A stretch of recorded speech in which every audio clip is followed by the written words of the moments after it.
This is Tanya Pearson interviewing Cynthia Ross on December 27th, 2016 in New York City for the Women of Rock Oral History Project. Thank you so much. It's lovely to meet you. Same here. And so I told you in our email that this is your life, Cynthia Ross, and so I want to start at the beginning. If you could just talk a little bit about where you grew up, your parents, siblings, and kind of what you were like as a kid. Okay. I was born in Toronto, Canada in 1954, and I'm the eldest of three girls. And I guess I came from a working class family. My grandparents were Northern Europeans, so German, Polish, Russian, Jews. And I guess from the start I grew up with a sense of social justice. Okay, what do you want me to talk about? Okay, you grew up with a sense of social justice. Was that something that your parents sort of like imparted? My mother, yeah. Especially my mother. Okay, so let me talk a little bit about my younger years. I guess as a child, as an eldest child, you're almost like an only child for a little while. And I remember most staying with my grandparents. They ran a variety store, a cleaner's and a tailor shop, all combined in one. And I remember learning math by giving change, standing on a milk crate at the old-fashioned cash register. My grandfather taught me that. I was 3. And he also used to have me pick out horses' names in the newspaper for his $2 bets. So that's how I learned how to read. And I think I was 4 at that time. And my grandparents were very nurturing. My mother was a very bright and intelligent woman, probably my biggest role model. And she instilled in me a sense of social justice and the importance of education and giving and caring for people around you. And, she was very left-wing, I would say. My grandfather was a card-carrying communist. Oh, wow. Yeah. My uncle was the only sitting provincial member of parliament to be a card-carrying communist in the history of Toronto. J.B. Salzberg, he's a very famous man. And his wife, Dora, was the first social worker in Toronto.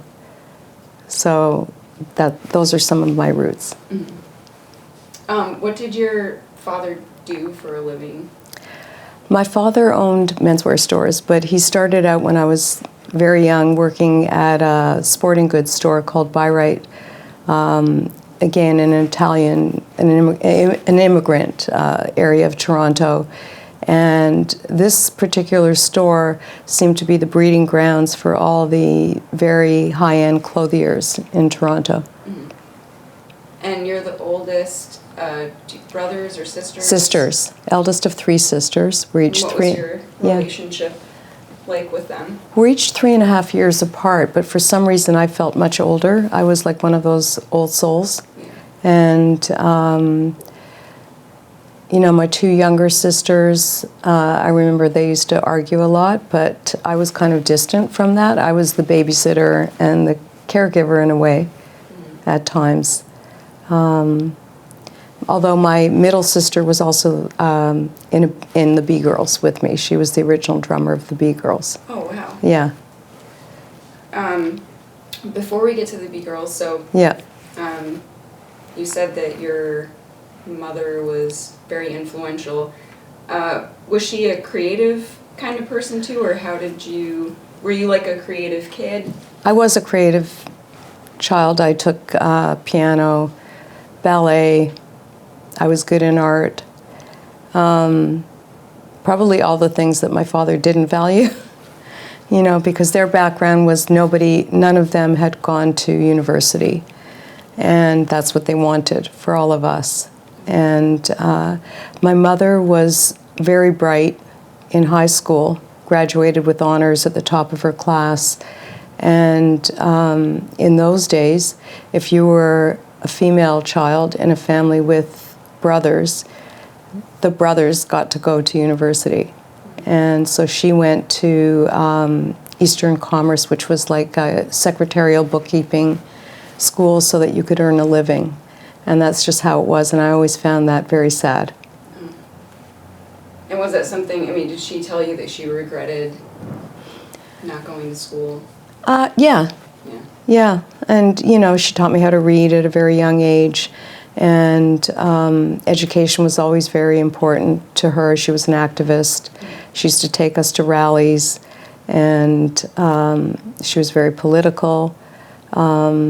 She went back to school in her 50s and majored in English, got her BA actually at York University in Toronto.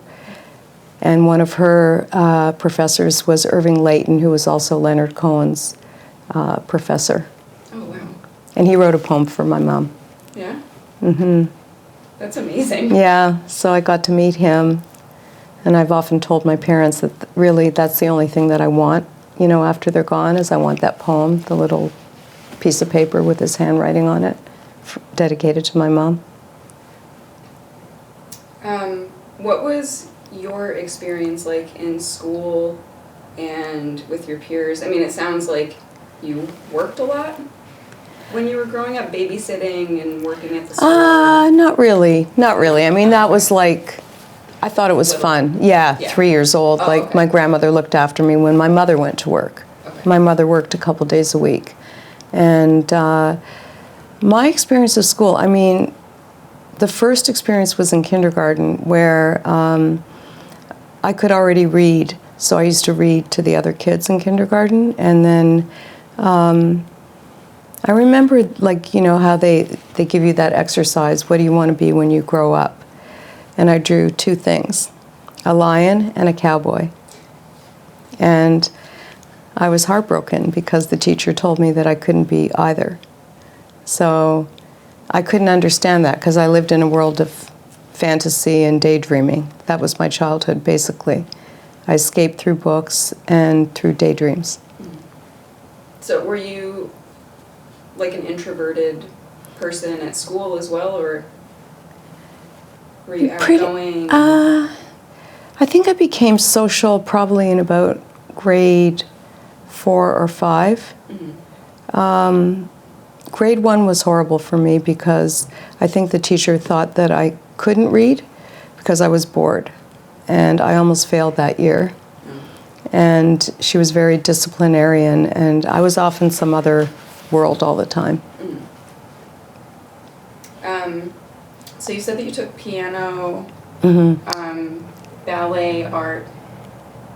Did you develop any deeper interest in music, like in grade school or high school? Who were some of your early musical or artistic influences? Well, I think art was probably predominant, but it wasn't really valued in my family, as I said. So I used to read and draw to escape, but I begged my parents to get a piano, I think when I was 6 or 7. And I took piano lessons. And then when I wanted to quit, my parents wouldn't let me because they got the piano because of me. And, you know, we weren't very well off, so that was a big expenditure. For my parents, I think the academics were always the most important. And if I wasn't doing well in school, which meant getting A+, A's were not good enough, then I would get something taken away, whether it was playing on the basketball team or taking ballet. So, yeah. So you played sports, too? Yes, I played sports. I played Okay, with the so you're boys. I was a tomboy. Yeah. Yeah. You're very well-rounded. Yeah. What was your... I'm always very interested in people who kind of play punk music or seem to be very extroverted people to find out that you're very introverted. Yeah. And so I'm always very curious about what, like, what people were like in their young years or in high school. What was your peer group like, or who were the kinds of people that you gravitated to or hung out with? Okay, what so was like your social life? yeah, like? so it was interesting because, as I said, I nearly failed grade 1 because the teacher thought I couldn't read. And it was just that nothing was challenging enough, but of course she didn't know that. And then in grade 2 I had this amazing teacher who noticed that I was somewhere else all the time. And she started keeping me in after school 2 days a week to talk to me. I thought it was punishment at first, but then I realized she was actually interested in what was going on in my mind. And she kept asking me, like, where are you? When I ask you questions, it's like you're like landing on Earth. You're somewhere else, you land on Earth, and you go, boom, you can answer the question, but you're not there. And I said, I don't know, I'm off in like some thoughts or some daydreams, and I could see my parents' house where I was sitting in the classroom through the window. I could see the park, and I was watching my mother on the front porch with my younger sister. So she moved my seat, and then she kept asking me more and more questions about what kind of books did I read at home. And then I told her, you know, the bookmobile is my favorite thing. I long for the day, it's Tuesdays, that the bookmobile came. And, you know, I'd be waiting there, ready to give back my books. And she said, but what are you taking out? And I told her, like, titles. And she said, well, that's crazy. That's like grade 5 or 6 reading. And so what I need you to do is read the books that we have to read in school, and I'm going to give you other reading. So that worked for me because it was a challenge. And then she had me tested. And I thought, again, that was a punishment, that I was slow or there was something wrong with me. But it was an IQ test and an ability test. Basically, she saved my life. She rescued me from being in the dream world and feeling like I didn't belong. I mean, I still feel like that a lot, but I learned how to function in life because of her intervention, I guess. So I got tested, and then I got put in this acceleration class where I did grade 3, 4, and 5 in 2 years. And then I was in an enrichment class in grade 6. But I was with all of these kids who were very intelligent, but completely socially awkward. And in grade 6, you know, I started to realize that I wasn't one of the guys. Like, I was playing on the guys' baseball team and all of that. You know, you start developing, physically changing. I was very uncomfortable about that. But I started thinking in my head that I didn't want to be with these kids anymore. That I didn't have anything in common with them other than the fact of, like, our interests around, well, for instance, in grade 6, my grade 6 teacher was the pioneer of educational TV. And the first day we were in his class, he said, find 3 other people, go and sit in a group of 4, talk amongst yourselves, and decide who's going to teach which subject. And he basically said to us, you know, we have to do the regular curriculum, you know, math, geography, history, English. Who's good at which thing? You're going to teach that to the other 3 in your group in the morning. We're going to have to pass all the tests that we need to pass. And then in the afternoon, you're going to work on your long-term project, which was like a thesis, really. So mine was on human rights. And it's never changed. It's still my long-term project. Yeah. So in grade 7, when I went to junior high, I ran for student council and I became the treasurer of the student council. But I quickly decided that I wanted to get out of this class with these same kids I've been with since grade 3. And so I had a strategy. I just started failing everything I could. How did your parents like that strategy? No, they didn't. But, you know, I was also by that time, 13 or 14 or something, and starting to rebel and hitchhike downtown to Yorkville, which was where all the hippies hung out. And oh, yeah? Yeah. 13? 14, yeah. After school, hitchhiking down to Yorkville with my best friend, yeah.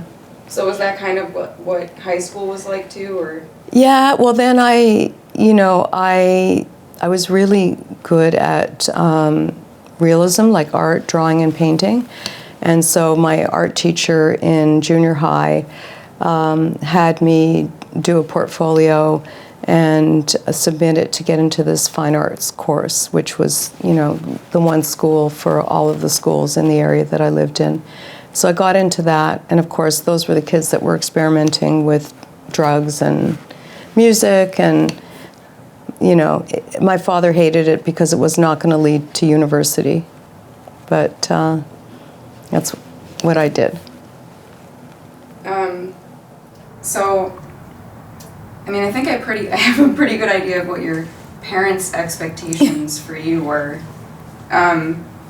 But by that point, when you were at that school and you had met these other kids, yeah, photographers, filmmakers, Yeah, what were your expectations beyond kind of high school at that point? Like, had you given up the idea of going to university? Yeah, and you were I just think gonna do so. art? I think so. And also, I was going to do art. I was getting into music very heavily, and I was hitchhiking downtown to Yorkville and meeting all these other cool kids that were a bit older than me, quite a bit older than me. And, it was the time of Neil Young, Joni Mitchell, Gordon Lightfoot, Leonard Cohen.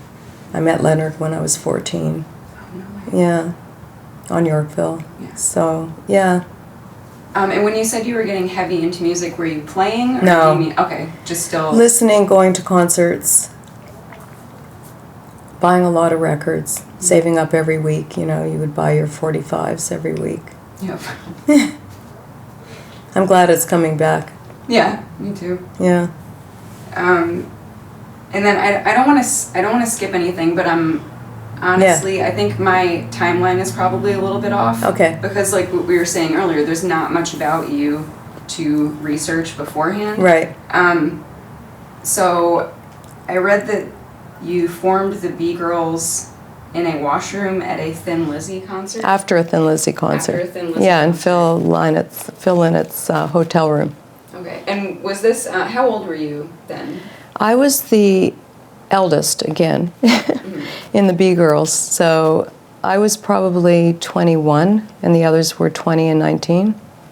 Okay, so it was a few years after you had graduated from high school then. Yeah, that's a whole other story. I didn't really graduate because I got pregnant.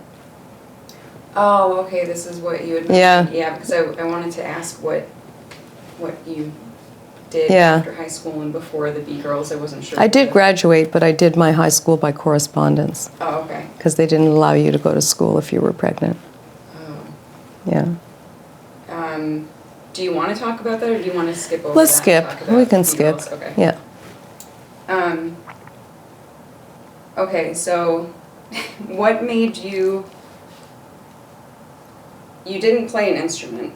No, Or I played piano, as a kid. But not bass yet or No. anything like that. So No. you just decided that, I decided I was a bass player. yeah, Yes. and that you were going to start this band Yes. with your friends? Yeah, so there were these two other girls that used to go to all the same shows that I went to, so Roxy Music, Humble Pie, The Small Faces, Rod Stewart, the Rolling Stones, and they were kind of like, I don't want to say groupies because they weren't sleeping with any of the guys in the bands, but they were just like these magical looking, girls who, one dressed all in black, one dressed all in white, one was blonde, one had black hair. So I used to see them everywhere, and they happened to be at this show, and we were in the bathroom in Phil Lynnett's hotel room, myself and Laura Lee Ross, who later became Lucasta Ross, so another Ross. And it was the time of punk, was starting to happen, and there was a place in Toronto called the Crash and Burn where all of the art bands and the punk bands were playing. It was basically our own club. We ran it on the weekends. And we were all standing around watching these guys who couldn't play, basically. And, I kept thinking about it and thought, I could do that. I could do that. I'm sure I could do it, you know, and like, why am I standing here watching these guys? I could be playing, you know, and I wrote a lot of poetry and words and things like that, so I thought I could write songs. And I said to Lucasta, have you ever thought of starting a band? She goes, every day. And so I said, let's do it. And she said, do you play anything? And I said, no, but I'm the bass player. And she's like, okay. I said, but do you play anything? And she said, no, but I can sing. And I said, okay, that's great. I said, you're going to have to learn guitar, though. Like, we were already, like, right into it. And she said, well, I'll only be in the band if my best friend Xenia can be in the band. I said, does she play anything? No. And I said, okay, that's fine. I said, well, I guess I'll only be in the band if my sister can be in the band. Does she play anything? No. So we all decided what we were going to do. Lucasta was the obvious for the lead singer because she had an amazing voice. She sang jingles, so she had a trained voice. And we started rehearsing in my parents' basement.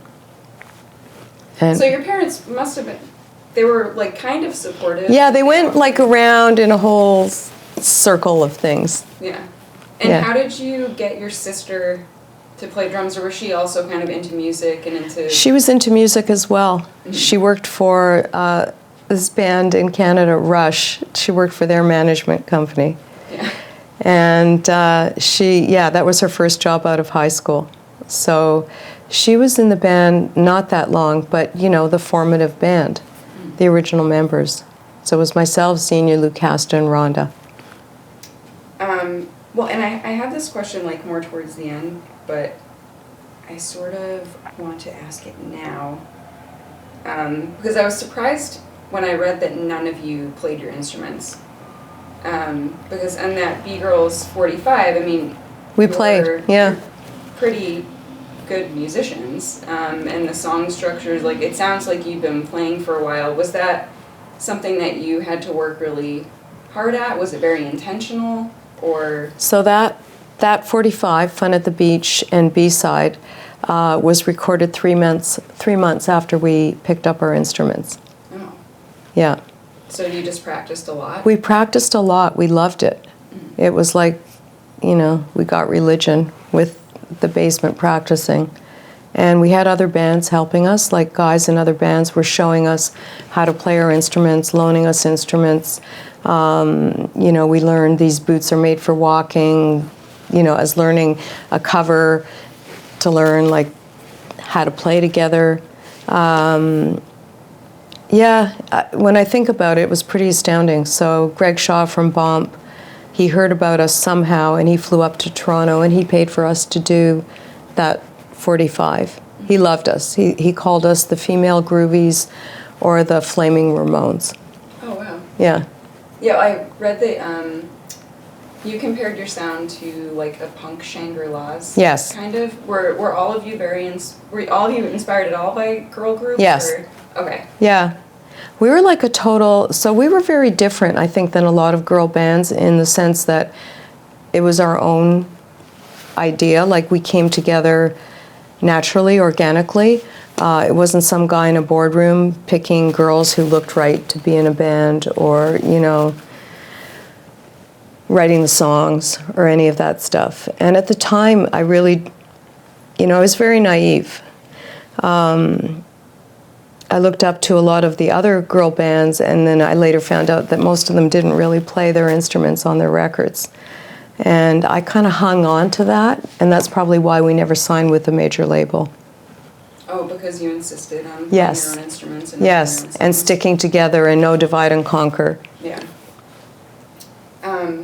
And so you said that punk had kind of been introduced in Toronto, because I also always forget that you're a Canadian band, because I think of you as like a New York City. We moved to New York very quickly. We started... You weren't in Toronto playing for very long before... About a year. Okay. Yeah. We were down here by 77 playing constantly, once a month, at Cbgb's. And was that after you had the record on Bomp? Yeah, because we had that with the original lineup and within 3 months of playing.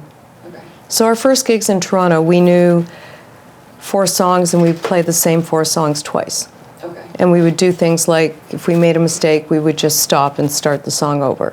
Like everything they tell you you're not supposed to do, we didn't know. And we didn't know in song structure either. It was just a very natural thing. We didn't know, verse, chorus, bridge. We just wrote songs about things that were pertinent to us, which were sometimes pretty lame, but... And then I hope you can fill in like a lot here, because to read about the trajectory of the B-Girls, it's like you formed in '76, moved to New York in '77, right, and then you were like friends with Sid and Nancy and opening for the Clash. Right. But I'm assuming that it's just things are very different than they are now. Yeah. I think did that happen?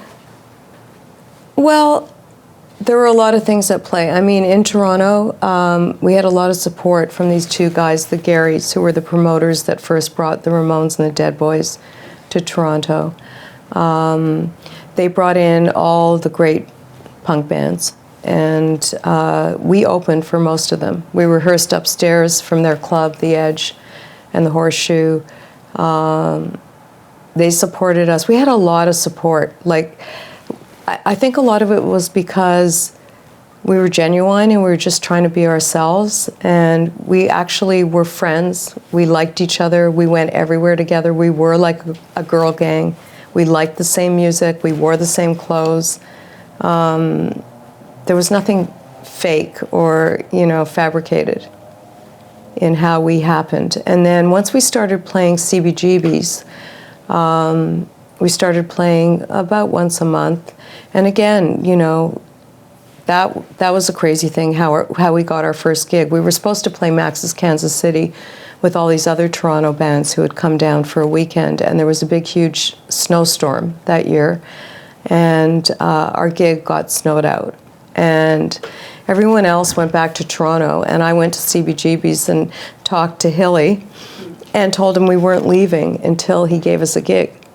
And that was the end of it. And he couldn't believe it. He was like, "Girl, you got balls. I like you." And he said, "Okay, how about Friday night?" I was like, "Okay, that's fine." So that was our, first gig. Cbgb's on a Friday night, not bad. And then he gave us great gigs after that. We used to call him Uncle Hill. Yeah. Was that your first show at Cbgb's, was that with the Dead Boys? No, we played probably, maybe we played 4 or 5 shows before we played with the Dead Boys and the Ramones. So, and living in and I almost said NYC because I'm like reading it off the paper. Living in NYC. Yeah.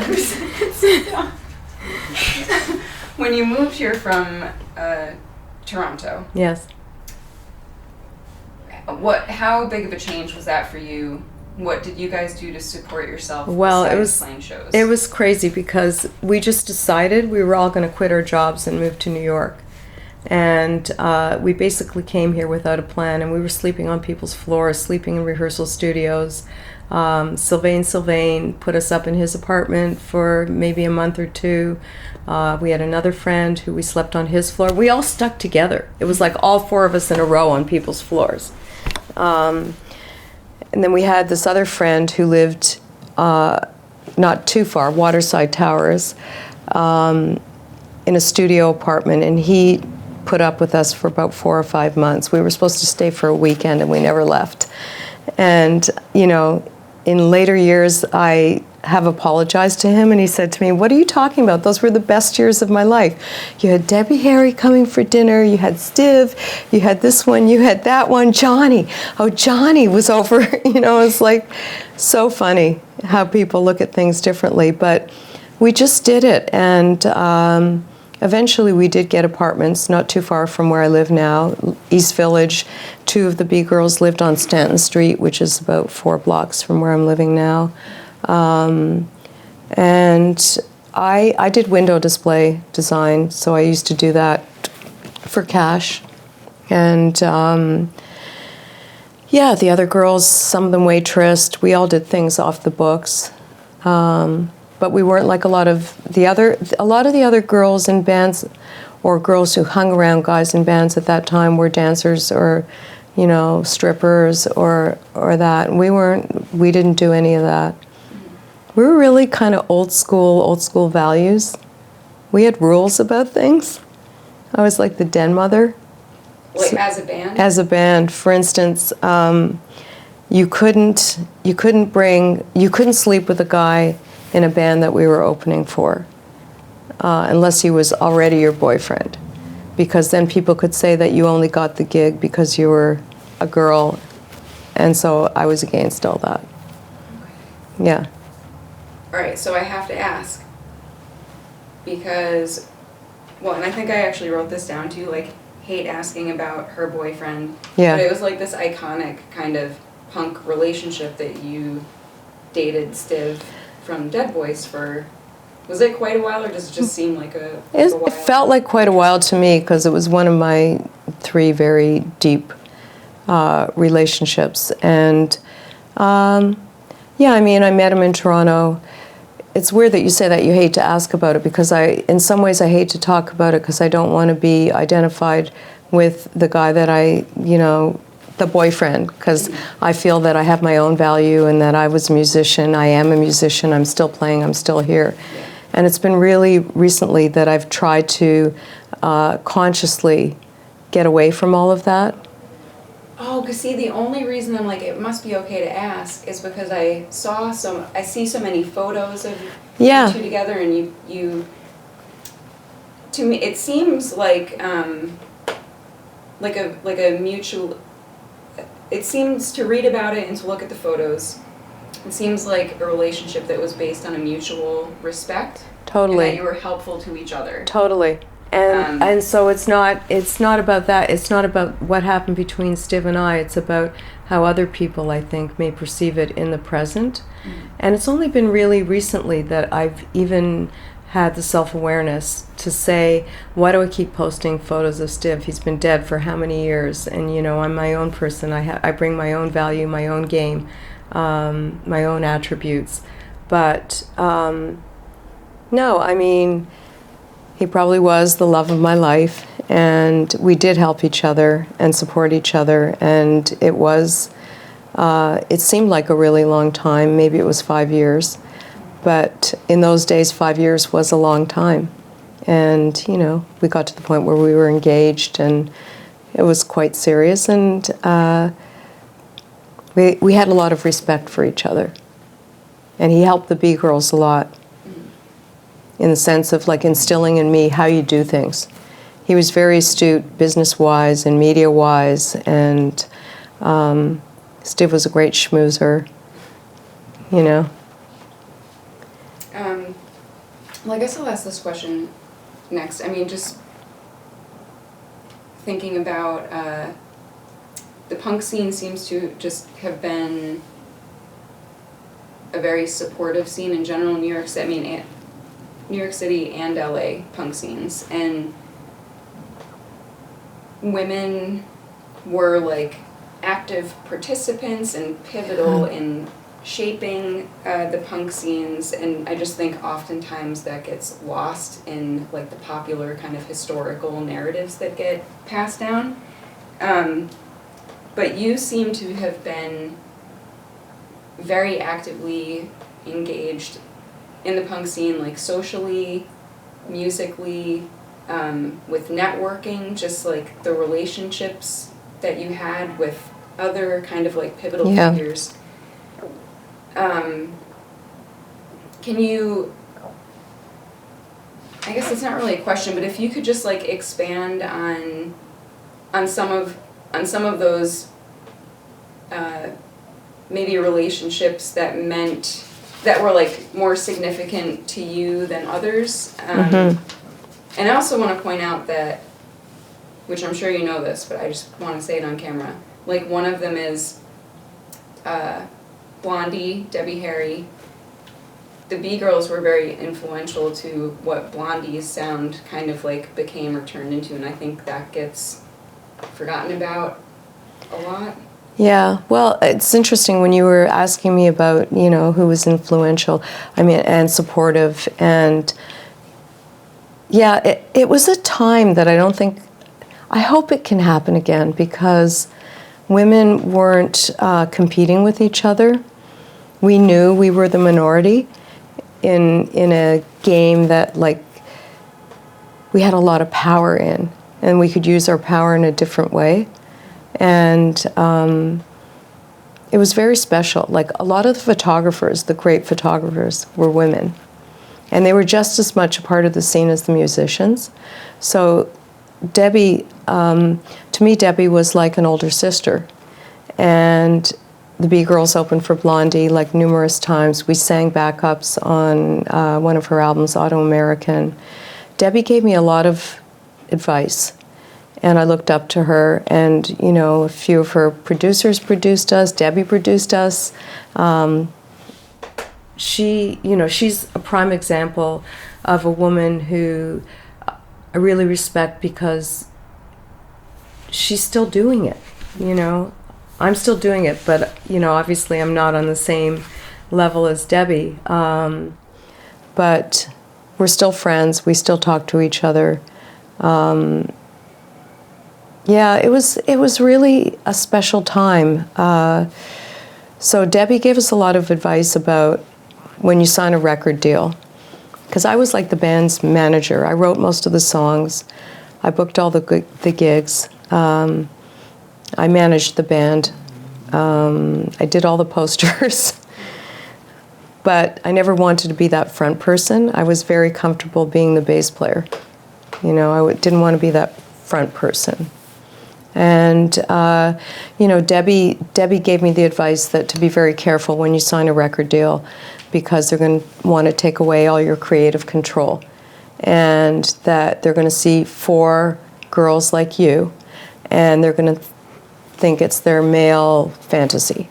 And they're going to want to send you to choreography. They're going to tell this one to lose weight. They're going to say, oh, this one can't play on the record.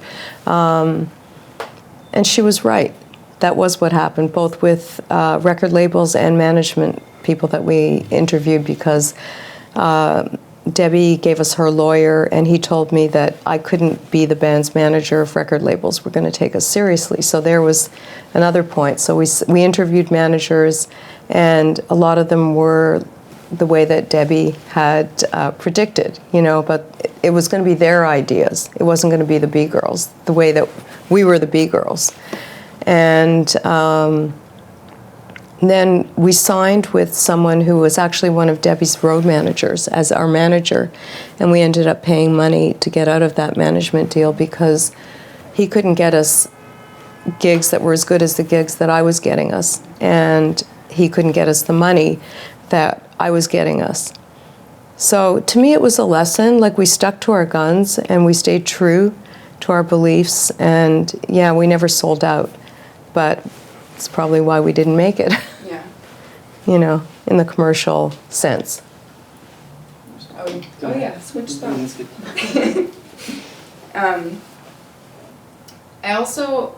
I want to ask questions like these just because I want to know the answer, but I don't want you to think that I'm like looking for an answer.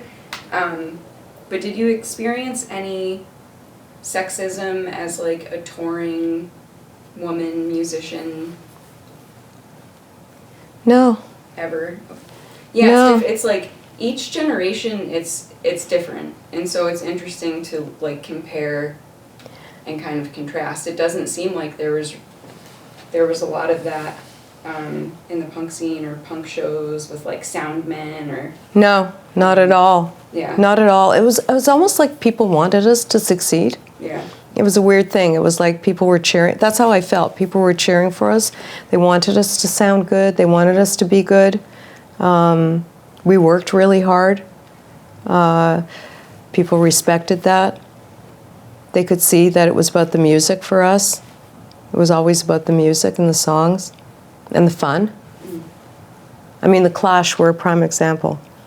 I mean, they saw us at Cbgb's, and the night that we opened for the Dead Boys and the Ramones, and they were in New York mixing one of their records. And they came up to me after the show and said, we want you girls to open for us. And I immediately thought, okay, is this like a come on line, or, you know, what is it? You know, because it was before cell phones and computers, so they wanted my contact information, my phone number. And I gave it to them, and we were still living in Toronto, I think, at the time. It was just before we moved. And I got a telegram from their manager 4 days later saying, tell the girls to get your passports. You're going to open for The Clash on our next European tour. Against all my best advice, these guys are insisting on it, even though you don't have a record deal and you don't have tour support. So they were really what they were portrayed themselves to be. They put all kinds of bands on that they liked. They didn't care about the politics or the payola. And it's kind of sad because I feel like music is going back to that again. You know, getting on a show or a tour, you have to be on a label, or it's like a mafia, you know, you have to be part of a certain clique of bands. But they broke all the rules. And we didn't do the European tour because Topper, the drummer, broke his hand the day before we were supposed to leave. And what they did was send us a telegram saying, so sorry, cancel your flights, tour is off, but the guys are going to make it up to you and you're going to do some North American dates. And they kept their word. And so we toured with them in New York, New Jersey, Philadelphia, Boston. And we rode on the tour bus. We used their equipment. We had our own hotel room. All four of us stayed in one hotel room. And they stood on the side of the stage and watched us play. We stood on the side of the stage and watched them play. It was great. I think we were, you know, I use the word naive, but it's not really naivety. It's that we didn't care. We really didn't know. We were corny. We did stupid things. Like we brought a plaster fish mascot on our tour with The Clash, you know, those things that go over the fireplace. And when we were in New York at the Palladium, we dangled that fish down over Joe Strummer's head while they were playing all these serious political songs. They thought it was great. They thought it was hysterical. On his birthday, we learned Hey Joe, and we made him stand on the side of the stage, and we played Hey Joe, probably with a million wrong notes, you know, but they loved it. And I look back at it, and I think, you know, we were who we were. It wasn't anything thought of.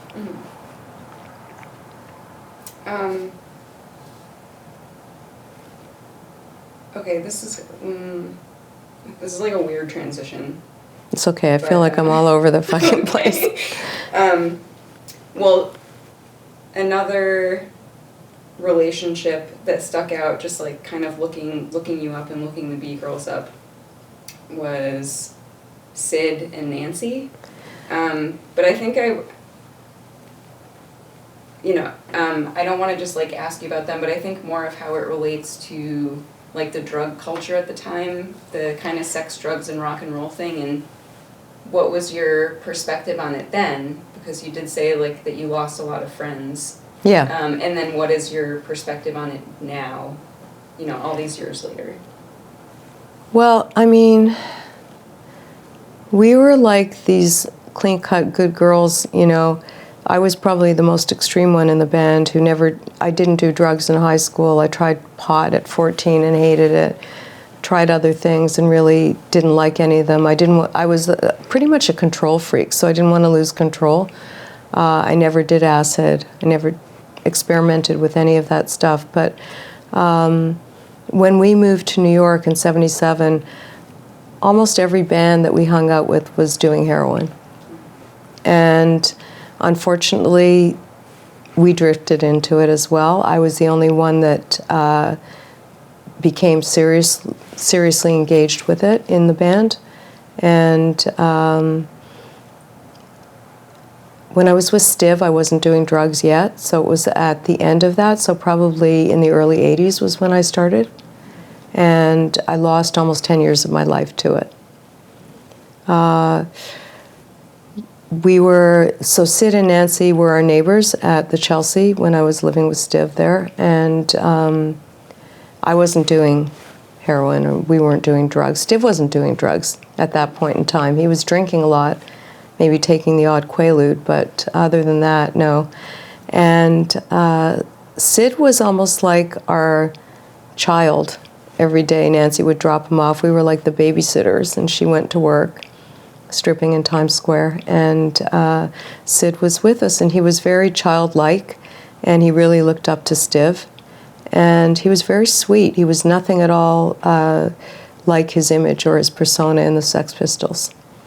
So, yeah, we became friends. He was funny. We laughed a lot. But to get back to your question about, how things happen with drugs, I mean, we all got sucked in, and unfortunately, so many people died from it and didn't survive to tell the stories or to be around today, and it's very sad. Did that contribute to like the B girls breaking up, or because there isn't really, it doesn't say like why you broke up? Well, what happened or it's anything. funny because I started doing heroin near the end of the B girls, and I remember the last gig that we did. We were opening for Robert Gordon on New Year's Eve in Asbury Park. The B Girls and Robert Gordon and Chris Betting, and I was getting slowly strung out. And I remember being on stage and thinking, I cannot wait for this set to be over so I can just go and get high. And, a few days later I thought, okay, that's it, that's the end of the band. And in my sort of dishonest self, as you do when you're a drug addict, I told myself I didn't want to play with girls anymore, that I was done playing with girls. And it took me a long while to look back and realize that it was the drugs.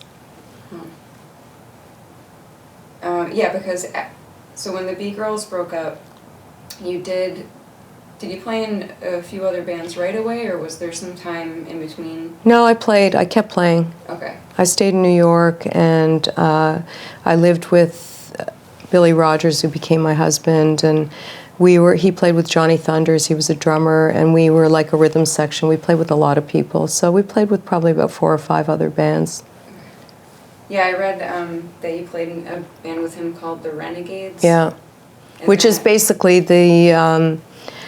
those were the seeds of New York Junk that I'm playing in now.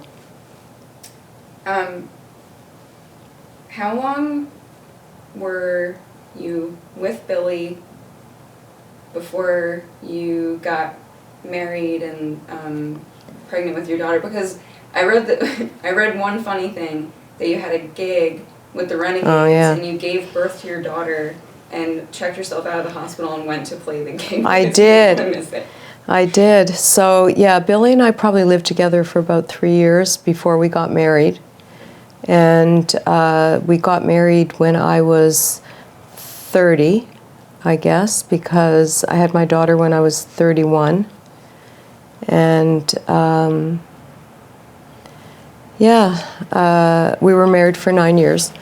But, yeah, that story, we had this band, Billy and myself and Joe, who's now the singer, guitar player, songwriter in New York Junk, and this guy named Jimmy Stout, who was an amazing guitar player from Philly. We had this band called the Renegades. And so we had been rehearsing for the whole time I was pregnant, we were rehearsing. And we had done 1 or 2 gigs at Cbgb's. And I went into labor, and all I could think was, oh my God, it's like the day before, 2 days before the gig, opening for Johnny Thunders at Irving Plaza. And so I gave birth, and I had, that adrenaline rush that you have. I was like walking, the corridors in the hospital. And then I found the obstetrician. I said to him, I need to leave tomorrow. I promise I'll come back. And he said, what?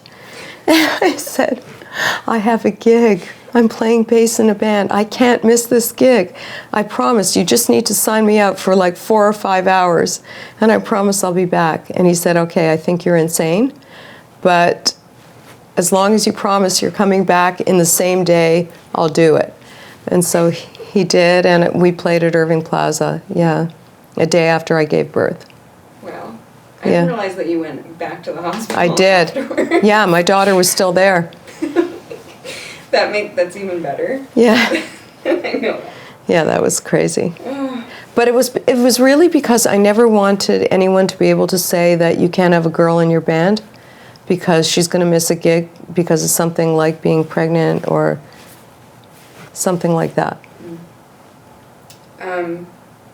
Then I also read that you said you had a difficult time finding an art-life balance as a wife and mother. I mean, music definitely took a backseat. Yeah, I think I went.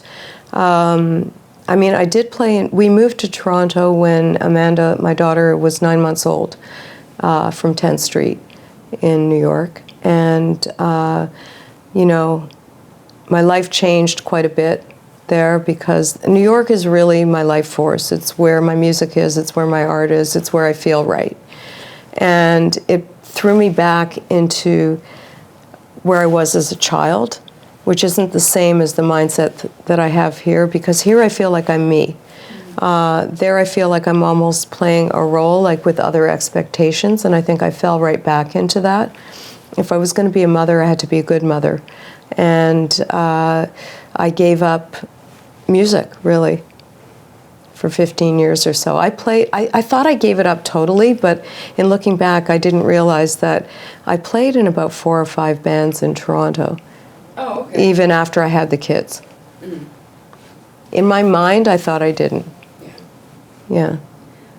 Was it, so your husband was also a working musician. Was it something that you two discussed? Like you having to kind of give up that part of yourself if you were to move and raise a family in Toronto? No. No, not at all. It just kind of happened. Mm-hmm. We ended up splitting up when the kids were 4 and 2, so I had my son 2 years after my daughter, and we remained, best friends until he died in 2001. Mm-hmm. But no, it was never like that, and it was more so after we split up that I became like a single parent, and so there really wasn't time for music. I went back to school. I did a lot of other things. Oh, what did you go back to school? Addiction counseling and mental health. Yeah, okay. social work. Yeah, social work. I got clean, in '89. Mm-hmm. And I went back to school. I worked in a women's detox. I worked in all kinds of shelters in the city of Toronto. Yeah. So I led this whole other life. Yeah. Okay.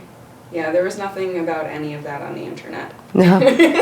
And then I sort of picked up on my values with human rights and social justice in the work that I did after I worked in the detox for 5 years, and you can get burnt out really easily with the, revolving door of people never, it's the same people in and out. And then I started working in homeless shelters, and then I started creating programs for homeless people.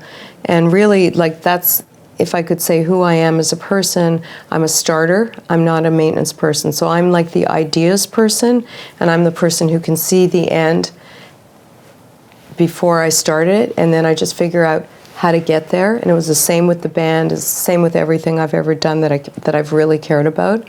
I like challenge. I don't want anything that's easy. So once it becomes rote or like just doing the same thing day after day, I'm out. And somebody else can take over and run that program. So I started creating programs for finding permanent housing for homeless people coming out of shelters. And I had some crisis happen in one of the programs. It was a media crisis that ended up blowing up to where I was sure I was getting fired, and the mayor of the city of Toronto had to go and face the media and talk about this program that I created, moving people to other smaller municipalities where housing was more affordable than in Toronto. And somehow I just used my survivor skills, and I created something that I now know is called a briefing book, and talking points and key messages. I had no idea what I was doing, and stats to show why the program was actually a good program and why it worked.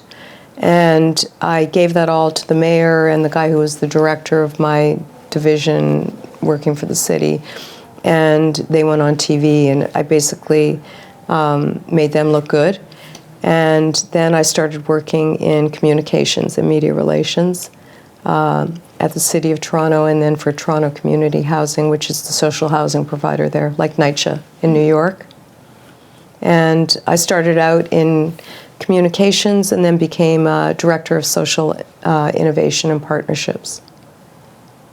So I had like very responsible jobs, a whole road of striving for better and better, you know, more challenges, and making more impact for low-income people. And I went back to school also, just as my mother did. I guess I got my master's in social innovation about 6 years ago. I did it for me. Wow. Yeah. And are you doing the same I'm not. kind of thing I came now? to New York thinking that I would, because there's a major revitalization going on in this neighborhood. But I didn't have any New York networks established, so no, I'm not doing any of that. Oh, okay. Yeah. I may still. Oh, yeah. Yeah. There's time. Yeah. For sure. Oh my God. I'm like so impressed by all of that. But I had no idea, so I have. Yeah. I'm really glad that you shared all of that. So that's my whole other life. Yeah. And then I walked away from all that and decided that I was going to, like now, it's like I was making, you know, a good salary and all of that, but I wasn't really me. Like I had put myself over there. I could see that person sitting in the corner waiting. And, you know, I've written some spoken word stuff about this, you know, that sad girl crying in the corner waiting for someone who's never coming back. And I did yoga teacher training with the girl who was the original, the second singer in the Bee Girls. She's into yoga now, and she's amazing, Xenia Ananda Shakti. And we went to Peru to a yoga retreat at the end of the teacher training. And we were in Machu Picchu, and I had this, I don't know, a feeling like I could see that person, and I made the commitment that I was going to go back and grab her hand and, you know, do art and music again. So, How long ago was that? that was probably about 8 years ago. Then I started New York Junk and eventually walked away from Toronto and my job and moved back here. Yeah. So big life change. Yeah. Again. Yeah. What is your relationship to music different now than it was when you were playing? Yeah, totally. Yeah. I think in the beginning, like in those days, music was like, we were so serious about it in some ways. Yes, it was fun, but we actually thought that we were going to make it. And so you're always like, you know, you're playing and you think that, you know, you're going to get that record deal and you're going to do the big tour and whatever. Now my experience with music is just for the joy of it, and it's so much easier. Yeah. And I play so much better because I'm not trying so hard. It's just natural. And you're more attuned to the feeling around you and the other people in the band and the songs, and I'm not so focused. I don't care if there's mistakes. That doesn't matter. I read this quote that you had, and I can't remember what it was, but you made it sound like for you playing music, it's funny that you mentioned the yoga thing, but you made it sound like for you to play music is almost like meditation, or you're in this kind of meditative state. when you're doing it, it's like exactly where you want to be and exactly what you want to be doing. Yeah, it's a lot of musicians, a lot of friends that I respect have said to me that, playing gigs, they don't really like it because they feel it's not really creating, it's recreating, because you've already written the song, you've already recorded the song, and you're like a trained monkey in some ways, or the audience is the trained monkey, and you're just making, you're pandering to that. I don't feel that at all. I have this very energetic kind of, Zen kind of feeling when I'm playing. I'm not thinking. It's the only time in my life that I'm not thinking. Mm. And it's right where I'm supposed to be. I know that when I'm on stage playing bass, that I'm me, and it's where I belong. We mentioned before we turned the cameras on about being a front person, and you said now that you're older you don't really care. And there are some questions that I always, I know that they're gendered questions, and so I'm like, I shouldn't ask this, but I want to know the answer. Are you conscious of kind of aging and performing in front of these audiences who maybe know you from the B-Girls or something?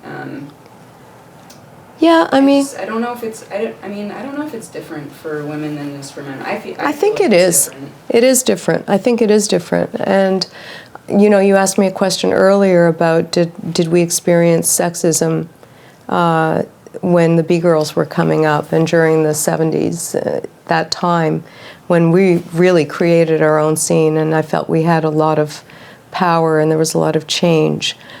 And we were rebelling against the music business and all of that. I would say now I experience sexism.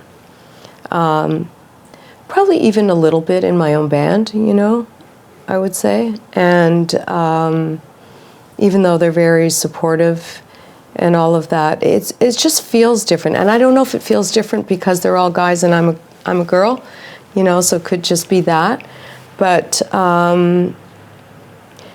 the aging thing, I think about it every once in a while. It's not something that's top of mind. I still feel really good, and I'm one of those people, I love Keith Richards, and his life is written all over his face, and I don't mind the wrinkles. For me, it's it tells my story, and I'm good with that. I always like drawing people that have a lot of character lines in their face. I don't like that perfect-looking woman, That's not my ideal.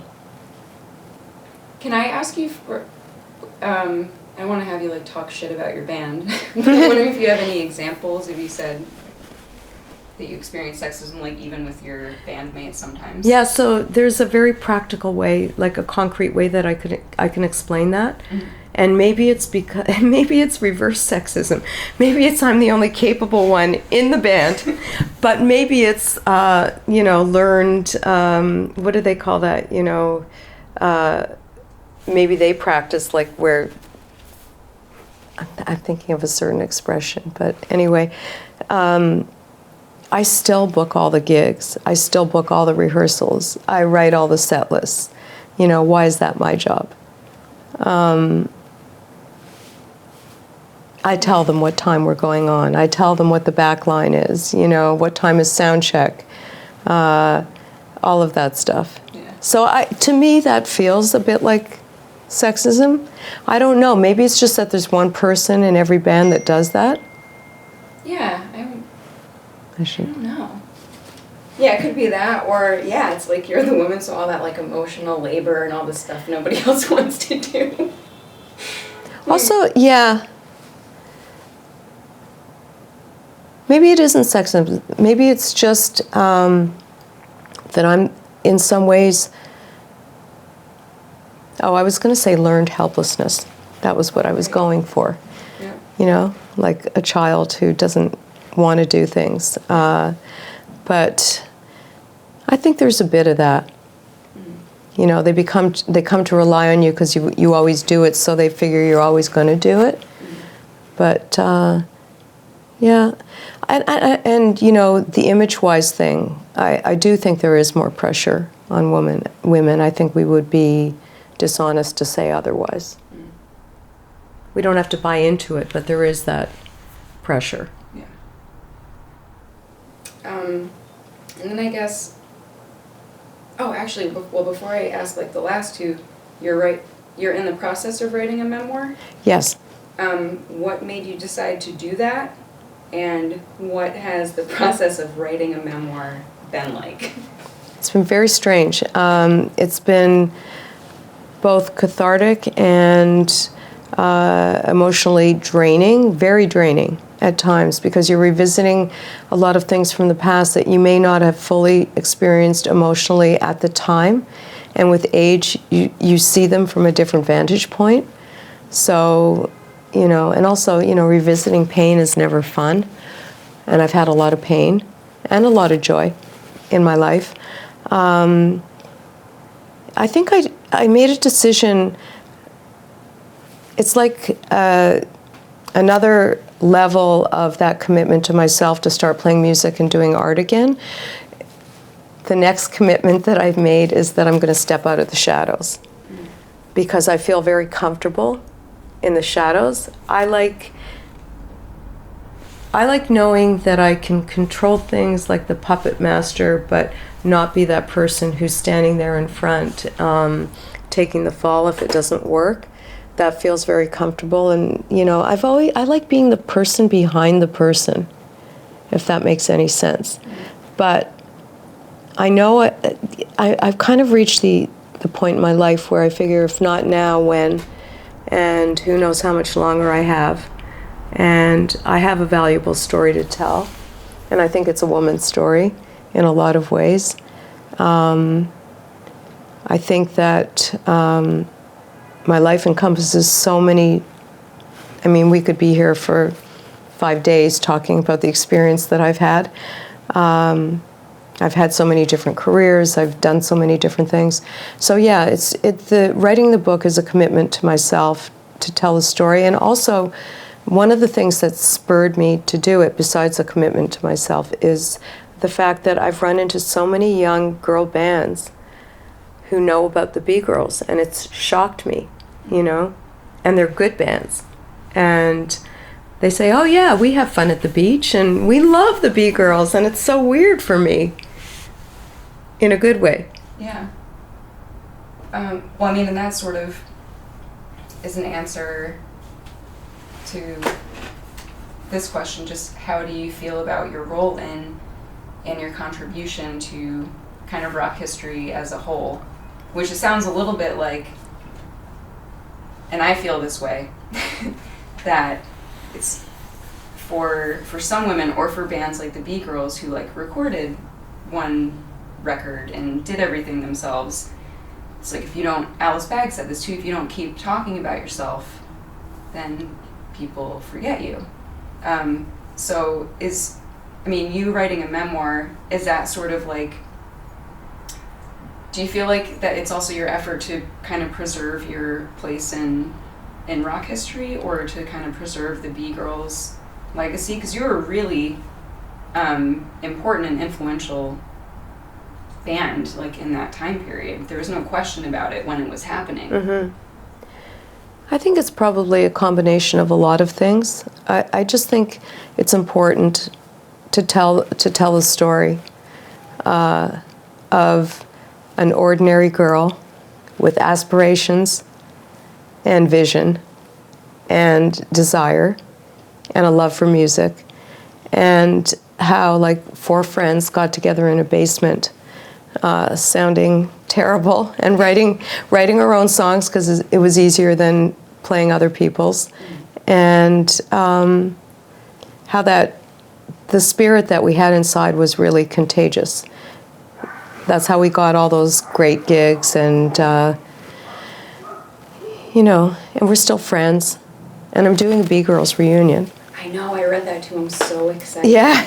I can't believe that. Yeah, me neither. I've been asking for 8 years, and the other 2 girls who were really on the journey with me, through the Clash and all of that stuff, they've they've continually said they don't think so. And, you know, they're not here. They don't know that other girl bands, you know, the appetite for it and all of that stuff. And they have things going on in their life where they've moved on. Like Xenia's really into, you know, her yoga. And Marcy is looking after her dad who has Alzheimer's. So the timing is just not good for them. And just by chance, the original singer, Lucasta, has had like a not a great year, and she posted on Facebook, I've had a rotten year, I'm ready to have some fun. And I posted, how much fun are you ready to have? And she said, what do you mean? And I said, well, how does a B-Girls reunion sound? And she said, what? When is it happening? And I said, when you say yes. And she said, yes, capitals, you know, exclamation points. And so she's doing it with me. And Marcy, our original drummer, is going to play a few songs in Toronto. And I'm going to get 2 young girls from New York. I already have a guitar player. Yeah. Oh, that's awesome. I'm going to get a drummer. So, yeah. Oh, I was like, maybe. Yeah. Okay. All right. Last question. Because then I just like think of more, and I'll just go on and on and on. But what are your thoughts on the visibility of women in rock history in general? Is there a gender discrepancy? Is it not really an issue, or has it changed for better or worse, in your opinion? It's weird. I think there is a gender discrepancy, definitely. I think it goes in waves. So there are a lot of really talented young women and older women, you know, right now who are getting recognition they deserve. I don't think it's, you know, it's not a fair playing field, because men still run the industry. I don't know. I kind of feel like some of the young girl bands are bringing back the spirit that we had and making their own thing happen.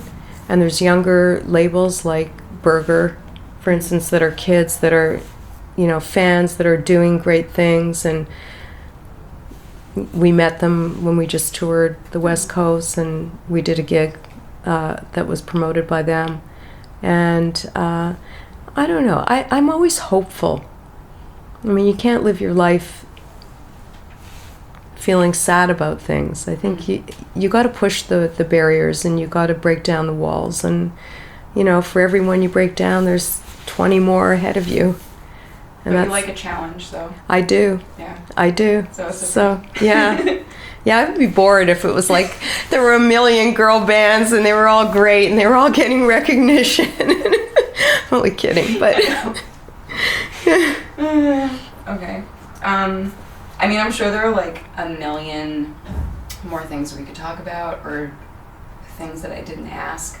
But is there anything that I didn't ask, or that we hadn't talked about, that you want to talk about, or that you wish that I had asked? Well, no, I think that I'm in a transition right now, which is always exciting for me. So I just say, like, stay tuned. I mean, I'm writing a lot of songs. I'm probably going to do a solo record. But when you said, like, the girl, you know, the person in the background, that's always been the role that I've played. And I'm going to step out of the shadows. And I don't have a great singing voice, so I'm terrified of that. But I'm going to do it anyway. And, you know, a friend of mine, James Williamson, I asked him, should I do it? I don't know, I'm scared. And he said, the only thing you will regret is not doing it. And I think that's the truth. And so I'm looking forward to that. I'm gonna put myself first for once. I mean, I think that's also somewhat of a woman's thing, where we put our children before ourselves, and we put, like, the guy before ourselves, and now even sometimes the guy in the band before ourselves. And you know what? I've done it for enough years for other people. I'm going to do it for me now.